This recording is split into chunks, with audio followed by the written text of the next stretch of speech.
जैसा कि आप सभी जानते हैं कि हर सुबह अपनी चाय की चुस्कियों के साथ हम लेकर आते हैं हमारा गुड मॉर्निंग भारत शो। तो चलिए बढ़ चलते हैं हमारी पहली खबर की ओर। हमारी पहली खबर है सेंट्रल विस्टा परियोजना पर सुप्रीम कोर्ट सख्त, कहा फैसला न आने तक शुरू न हो कोई निर्माण। आइए जान लेते हैं इस खबर के बारे में विस्तार से। सेंट्रल विस्टा परियोजना के निर्माण में आक्रामकता से आगे बढ़ने पर सुप्रीम कोर्ट ने सोमवार को नाराजगी जताई। इसको चुनौती देने वाली याचिकाओं पर अदालती फैसला आने से पहले ही निर्माण में तेजी लाने पर अदालत ने सवाल भी उठाया। न्यायमूर्ति एम खानविलकर, न्यायमूर्ति दिनेश माहेश्वरी व न्यायमूर्ति संजय खन्ना के एक पीठ ने सरकार के इस आश्वासन के बाद कि अदालत का फैसला आने तक परियोजना स्थल पर न कोई निर्माण किया जाएगा और न कोई तोड़फोड़ और पेड़ भी नहीं हटाए जाएंगे। अदालत ने केंद्र को भूमि पूजन की इजाजत दे दी है। पीठ ने सरकार को परियोजना की कागजी कार्रवाई पूरी करने की भी इजाजत दे दी है। केंद्र ने इसी परियोजना के तहत बनाए जाने वाले नए संसद भवन के 10 दिसंबर को प्रधानमंत्री नरेंद्र मोदी के हाथों भूमि पूजन का कार्यक्रम तय कर रखा है। आपको बता दें कि इस भवन के निर्माण पर 971 करोड़ रुपए की लागत लगी है। साथ ही अदालत का कुछ तो आदर कीजिए, ऐसा कहना है। सुनवाई के दौरान जजों ने महान्यायवादी तुषार मेहता से इस बात पर नाराजगी जताई कि सरकार एजेंसियों ने अदालत के फैसले का इंतजार किए बिना ही परियोजना के काम को तेज गति से शुरू कर दिया है। जजों ने कहा कि काम को शिलान्यास के साथ ही रोक दीजिए। ऐसा नहीं होना चाहिए कि सब कुछ अदालत के फैसले से पहले ही हो जाए। अदालत का कुछ तो आदर कीजिए। जजों ने नाराजगी में यह संकेत भी दिया कि अगर केंद्र की तरफ से तुरंत कोई आश्वासन नहीं आएगा तो अदालत परियोजना पर स्थगन आदेश भी दे सकती है। इसके बाद तुषार मेहता ने सरकार से निर्देश लेने के लिए जजों से 5 मिनट की मोहलत मांगी। लौटकर उन्होंने अदालत से वादा किया कि परियोजना स्थल पर जो भी काम चल रहा है उसे अदालती फैसला आने तक स्थगित कर दिया जाएगा। इसी के साथ ही बढ़ चलते हैं हमारी अगली खबर की ओर। जैसा कि आप सभी जानते हैं कि किसानों का प्रदर्शन थमने का नाम नहीं ले रहा है, उसी पे आज 8 दिसंबर को किसानों ने भारत बंद का भी आह्वान किया है। किसानों के समर्थन में बॉलीवुड से लेकर कई सारे राजनेता, कई लोग उतर रहे हैं। वहीं इसी कड़ी में पंजाबी सिंगर सुरजीत पातर अपना पद्मश्री लौटाएंगे। जान लेते हैं इस खबर के बारे में विस्तार से। मशहूर पंजाबी कवि सुरजीत पातर ने सोमवार को घोषणा की कि केंद्र के खिलाफ कृषि कानूनों के खिलाफ प्रदर्शन कर रहे किसानों के समर्थन में वह पद्मश्री पुरस्कार लौटा देंगे। उन्होंने चंडीगढ़ में बयान जारी कर कहा कि किसानों की मांग के प्रति केंद्र सरकार के असंवेदनशील रवैये से वह बहुत दुखी है। उधर एशियाई खेलों के 2 बार के स्वर्ण पदक विजेता पूर्व पहलवान करतार सिंह की अगुवाई में पंजाब के 30 खिलाड़ियों ने नए कृषि कानूनों के खिलाफ विरोध प्रदर्शन कर रहे किसानों के प्रति एकजुटता दिखाते हुए 35 राष्ट्रीय खेल पुरस्कार लौटाने के लिए राष्ट्रपति भवन की ओर मार्च किया। खिलाड़ियों ने प्रेस क्लब ऑफ इंडिया से मार्च शुरू किया, लेकिन उन्हें पुलिस ने कृषि भवन के पास रोककर वापस भेज दिया। आपको बता दें, चंडीगढ़ में कवि पातर ने कहा कि भारी मन से उन्होंने पद्मश्री पुरस्कार लौटाने का निर्णय किया है। पातर को 2012 में पद्मश्री मिला था। इससे पहले अकाली दल के नेता और पंजाब के पूर्व मुख्यमंत्री प्रकाश सिंह बादल ने कृषि कानूनों के विरोध में पद्म भूषण लौटाने की घोषणा की थी। इसी के साथ ही चलिए बढ़ चलते हैं हमारी अगली खबर की ओर। हमारी अगली खबर है सुशील कुमार मोदी राज्यसभा के लिए निर्विरोध निर्वाचित हुए घोषित। आइए जान लेते हैं इस खबर के बारे में विस्तार से। बिहार के पूर्व उप मुख्यमंत्री व भाजपा के वरिष्ठ नेता सुशील कुमार मोदी को पूर्व केंद्रीय मंत्री व लोजपा संस्थापक रामविलास पासवान के निधन के कारण रिक्त हुई राज्यसभा सीट के उपचुनाव में नामांकन पत्र वापस लेने की अंतिम तिथि पर उच्च सदन के लिए सोमवार को निर्विरोध निर्वाचित घोषित किया गया। सुशील को मुख्यमंत्री नीतीश कुमार, उप मुख्यमंत्री तारकिशोर प्रसाद और रेणु देवी व प्रदेश भाजपा अध्यक्ष संजय जायसवाल सहित कई अन्य लोगों की मौजूदगी में प्रमाण पत्र सौंपा गया। सुशील के अलावा केवल एक निर्दलीय उम्मीदवार श्याम नंदन प्रसाद ने नामांकन पत्र दाखिल किया था। इसे जांच के दौरान खारिज कर दिया गया था, क्योंकि नियम के तहत 243 सदस्यीय बिहार विधानसभा के कम से कम 10 सदस्यों द्वारा नामांकन के समर्थन में प्रस्ताव किया जाना वाला अनिवार्य था। प्रसाद ने अपने प्रस्तावकों की सूची सूची नामांकन के समय संलग्न नहीं की थी। इसी के साथ ही चलिए बढ़ चलते हैं हमारी अगली खबर की ओर। हमारी अगली खबर भी किसानों के आंदोलन को लेकर है। जैसा कि आप सभी जानते हैं कि आज 8 दिसंबर है। आज किसानों ने भारत बंद का ऐलान किया था। वहीं कुछ राजनेता सहित बॉलीवुड के तमाम लोग उनका समर्थन भी कर रहे हैं। इसी कड़ी में आपको बता दें कि दोपहर 12 बजे से 5 बजे तक रहेगा चक्का जाम। शाम को दिल्ली कूच करेंगे किसान। आइए जान लेते हैं इस खबर के बारे में विस्तार से। नए कृषि कानूनों के विरोध में सेक्टर 14A चिल्ला बॉर्डर पर धरना दे रहे भारतीय किसान यूनियन के कार्यकर्ता मंगलवार दोपहर 12 बजे से 5 बजे तक पूरे शहर का चक्का जाम करेंगे। शाम को 5 बजे के बाद किसान दिल्ली कूच करने की कोशिश करेंगे। इसके बाद बुधवार की सुबह धरना स्थल पर महापंचायत कर आगे की रणनीति तय करेंगे। भारतीय किसान यूनियन के प्रदेश अध्यक्ष योगेश प्रताप सिंह ने बताया कि मंगलवार को होने वाले भारत बंद में भी भाकियों के कार्यकर्ता पूरी मजबूती के साथ भाग लेंगे। किसान दोपहर 12 बजे से 5 बजे तक पूरे शहर का चक्का जाम करेंगे। इस दौरान एम्बुलेंस और आपातकालीन सेवाओं को बाधित नहीं किया जाएगा।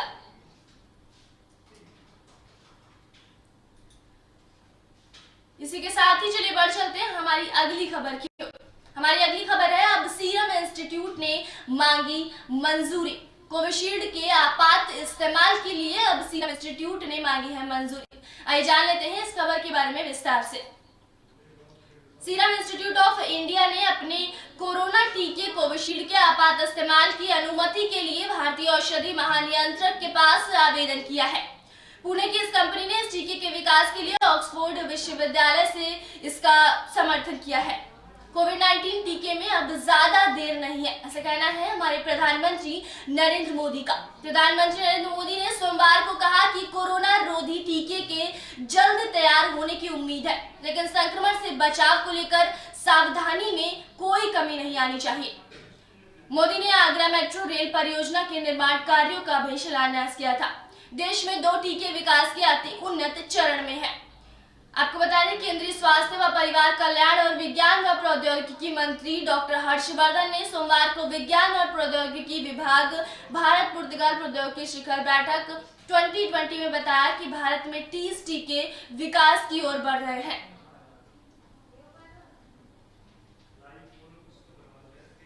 इसी के साथ ही चलिए बढ़ चलते हैं हमारी अगली खबर की ओर।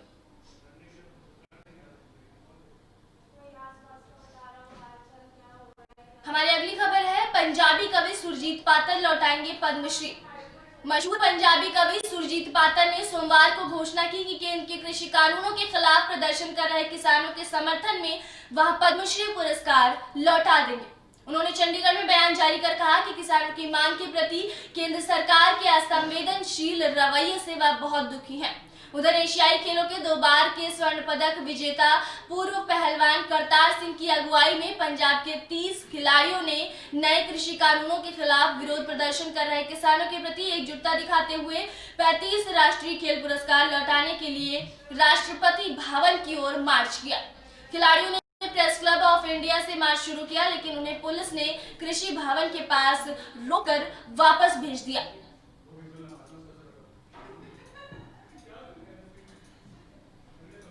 इसी के साथ ही बढ़ चलते हैं हमारी अगली खबर की ओर। हमारी अगली खबर है, गगनयान पर भी पड़ी कोरोना काल की छाया। आइए जान लेते हैं इस खबर के बारे में विस्तार से। अंतरिक्ष में मानव को भेजने के भारत के प्रथम अभियान गगनयान में कोविड-19 वैश्विक महामारी के प्रतिकूल प्रभाव के कारण 1 साल की देरी हो सकती है। भारतीय अंतरिक्ष अनुसंधान संगठन यानी कि इसरो के अधिकारियों ने यह जानकारी दी।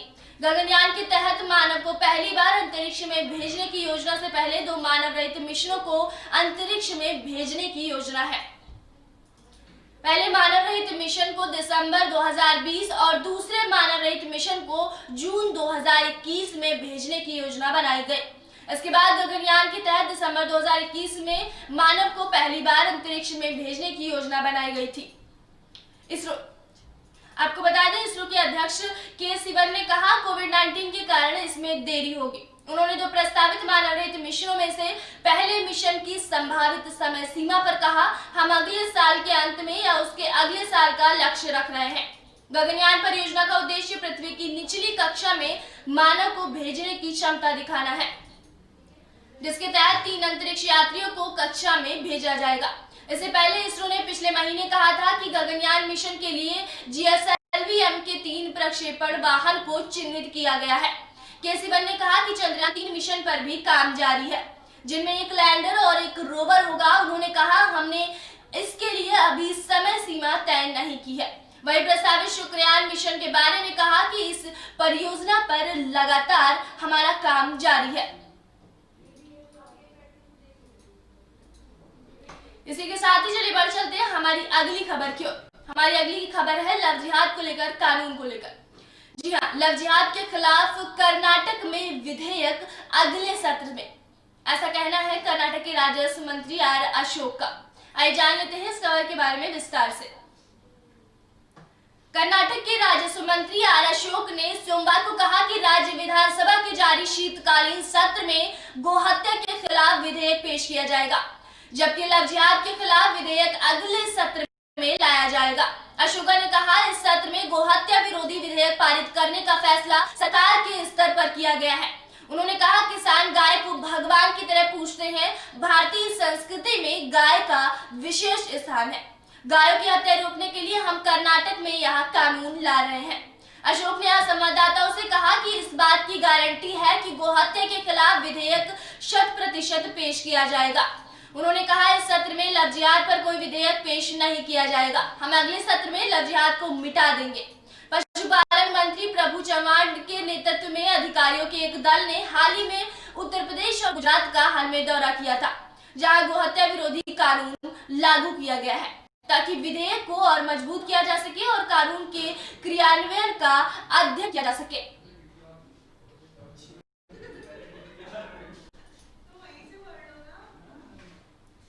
इसी के साथ ही चलिए बढ़ चलते हैं हमारी अगली खबर की ओर। हमारी अगली खबर है, सुशील कुमार मोदी राज्यसभा के लिए निर्विरोध निर्वाचित घोषित।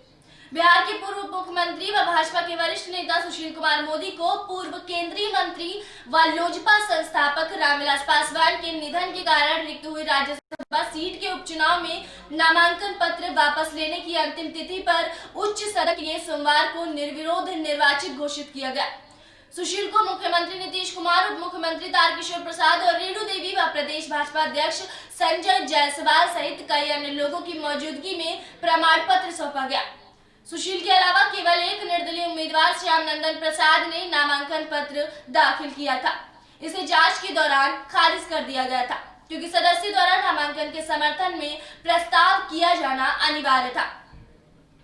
वहीं आपको बता दें कि प्रसाद ने अपने प्रस्तावकों की सूची नामांकन के समय संलग्न नहीं की थी। इसी के साथ ही चलिए बढ़ चलते हैं हमारी अगली खबर की ओर। हमारी अगली खबर है, टीवी एक्ट्रेस दिव्या भटनागर का कल कोरोना से निधन हो गया।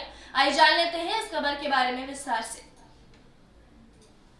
स्टार प्लस के धारावाहिक ये रिश्ता क्या कहलाता से लोकप्रिय हुई टीवी अभिनेत्री दिव्या भटनागर का दिल का दौरा पड़ने से सोमवार सुबह मुंबई के एक अस्पताल में निधन हो गया। कुछ दिनों पहले कोविड-19 संक्रमण की पुष्टि के बाद दिव्या को सेवन हिल्स अस्पताल में भर्ती कराया गया था। पारिवारिक सूत्रों ने यह जानकारी दी। वह 36 वर्ष की थी। उनके परिवार के एक सदस्य ने बताया कि हृदय गति रुकने से उनकी मौत हो गई। उन्हें करीब 7-8 दिन पहले अस्पताल में भर्ती कराया गया था।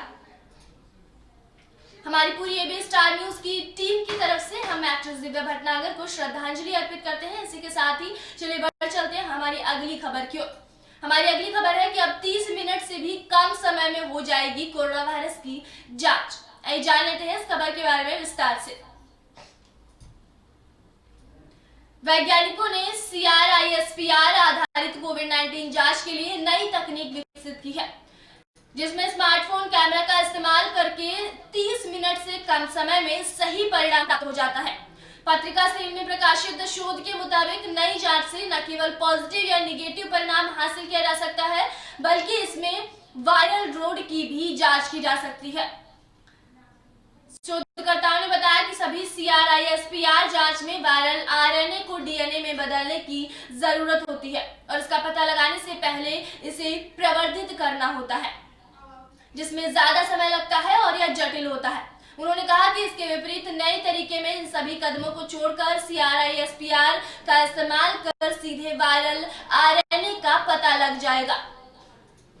अमेरिका के ग्लैडस्टोन इंस्टीट्यूट की वरिष्ठ शोधकर्ता जेनिफर डाउडनर ने कहा कि हम CRISPR आधारित जांच को लेकर इसलिए उत्साहित है कि यह जरूरत के समय जल्द व सही परिणाम देता है। डाउडनर ने कहा यह विशेष रूप से उन स्थानों पर ज्यादा उपयोगी है जहां जांच की सीमित पहुंच हो या जब बार बार तेजी से जांच की जरूरत पड़े। यह कोविड-19 को लेकर आ रही कई बाधाओं को दूर कर सकता है। डाउडनर को CRISPR CAS जीनोम एडिटिंग अन्वेषण के लिए 2020 में रसायन शास्त्र का नोबेल पुरस्कार मिला था। शोधकर्ताओं ने पाया कि उपकरण ने 5 मिनट के अंदर पॉजिटिव नमूनों का सही पता लगा लिया था। इसी के साथ ही चलिए बढ़ चलते हैं हमारी अगली खबर की। हमारी अगली खबर है कोरोना वायरस के आंकड़ों को लेकर। जी हाँ, दिल्ली में कोरोना वायरस के 1624 नए मरीज मिले। आइए जान लेते हैं कोरोना वायरस के आंकड़ों के बारे में विस्तार से। कोरोना संक्रमण की तीसरी लहर ढलने के बाद ही लगातार संक्रमण की दर गिर रही है। सोमवार को संक्रमण दर में बड़ी गिरावट दर्ज की गई है और संक्रमण का आंकड़ा 2000 से भी नीचे चला गया। 24 घंटे में कोरोना से 1624 मरीज संक्रमित हुए हैं और इस बीमारी की वजह से 63 मरीजों की जान गई है। इससे पहले संक्रमण की दर 3.68% दर्ज की गई थी। यह सोमवार को गिरकर 3.15 तक आ गई है। 24 घंटे में कोरोना संक्रमण की 53,207 जांच की गई है और इस दौरान 3,818 मरीज ठीक होकर अपने घरों को लौटे हैं।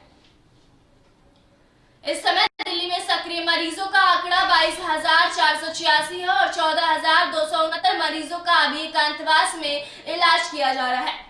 बीते 24 घंटों में मृत्यु दर 2.14% दर्ज की गई है। सरकारी एजेंसियां इस दर में गिरावट आने का ही इंतजार कर रही हैं।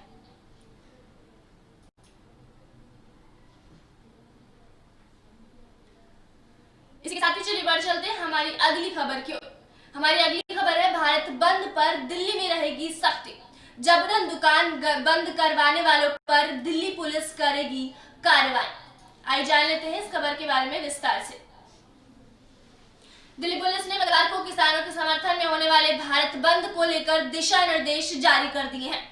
दिल्ली पुलिस प्रवक्ता और नई दिल्ली जिले के उपायुक्त ईश सिंघल ने सोमवार को कहा कि लोगों से अपील है कि भारत बंद के दौरान किसी प्रकार की जोर जबरदस्ती न की जाए।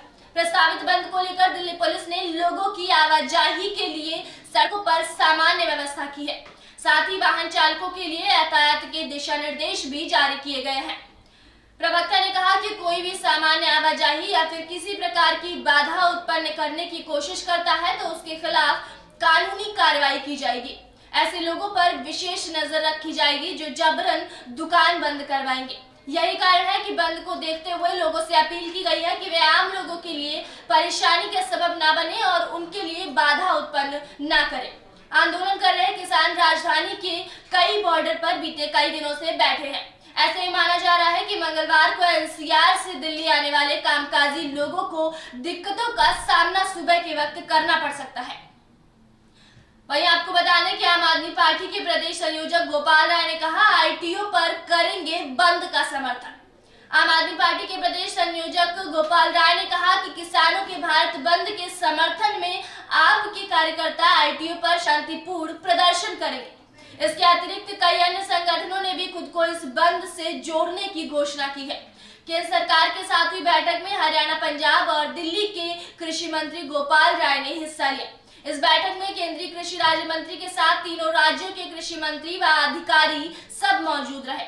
गोपाल राय ने कहा कि उन्होंने किसानों की तरफ से केंद्र सरकार के समक्ष 3 प्रमुख बातें रखी। अगर भाजपा शासित केंद्र सरकार किसानों की आय बढ़ाना चाहती है तो स्वामीनाथन आयोग की रिपोर्ट के मुताबिक देश में MSP को लागू करें। अभी देश में MSP लागू है लेकिन स्वामीनाथन आयोग की रिपोर्ट के अनुसार नहीं है। दूसरा कि सरकार की किसानों के साथ मंगलवार होने वाली बैठक आखिरी बैठक हो। केंद्र सरकार को टालमटोल की नीति छोड़कर अपने तीनों काले कानूनों को वापस ले लेने चाहिए। और तीसरा, केंद्र सरकार पराली के समाधान के लिए विकसित किए गए बायोडिकम्पोजर तकनीक को गंभीरता से ले और इसे पूरे देश में लागू किया जाए। गोपाल राय ने प्रेस कॉन्फ्रेंस में बताया कि बैठक में केंद्रीय कृषि राज्य मंत्री पुरुषोत्तम रूपाला और राज्य मंत्री कैलाश चौधरी ने हिस्सेदारी की।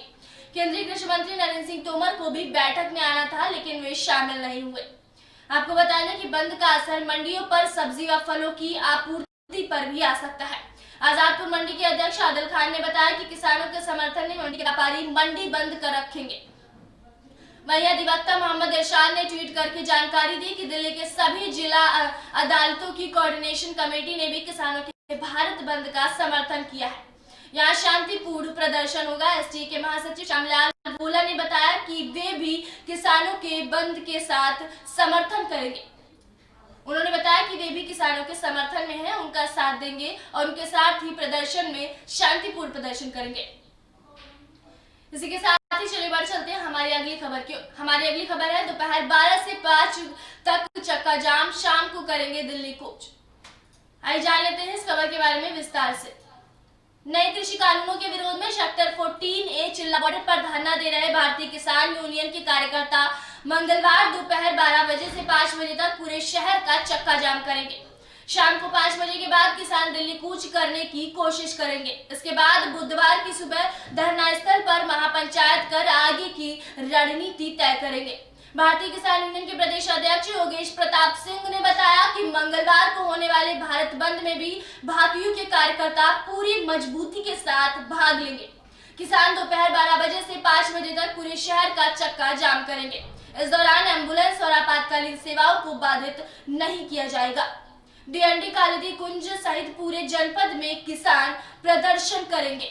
वहीं दलित प्रेरणा स्थल पर धरना दे रहे भारतीय किसान यूनियन के किसानों ने भारत बंद के दौरान शांतिपूर्ण प्रदर्शन कर चक्का जाम करने की बात कही है।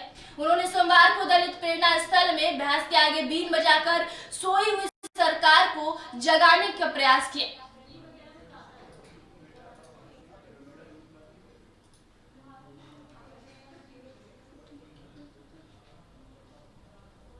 इसी के साथ ही चलिए बढ़ चलते हैं हमारी अगली खबर की। हमारी अगली खबर है कोहरे का कहर, 2 दर्जन से ज्यादा गाड़ियां आपस में टकराए। आइए जान लेते हैं इस खबर के बारे में विस्तार से।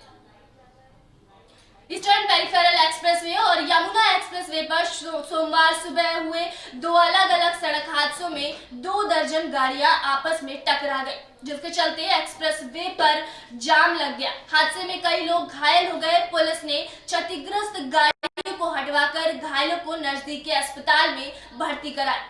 घने कोहरे के चलते सोमवार सुबह यमुना एक्सप्रेसवे और ईस्टर्न पेरिफेरल एक्सप्रेसवे पर हुए पहले हादसे में यमुना एक्सप्रेसवे पर एक रोडवेज बस में पीछे से वैगन आर कार ने टक्कर मार दी। टक्कर इतनी जबरदस्त थी कि कार के परखच्चे उड़ गए, जिसके बाद एक के बाद एक कई वाहन आपस में टकरा गए। इसी के साथ आज के गुड मॉर्निंग भारत शो में आपके लिए तमाम बड़ी खबरों के लिए देखते रहिए AB स्टार न्यूज। नमस्कार।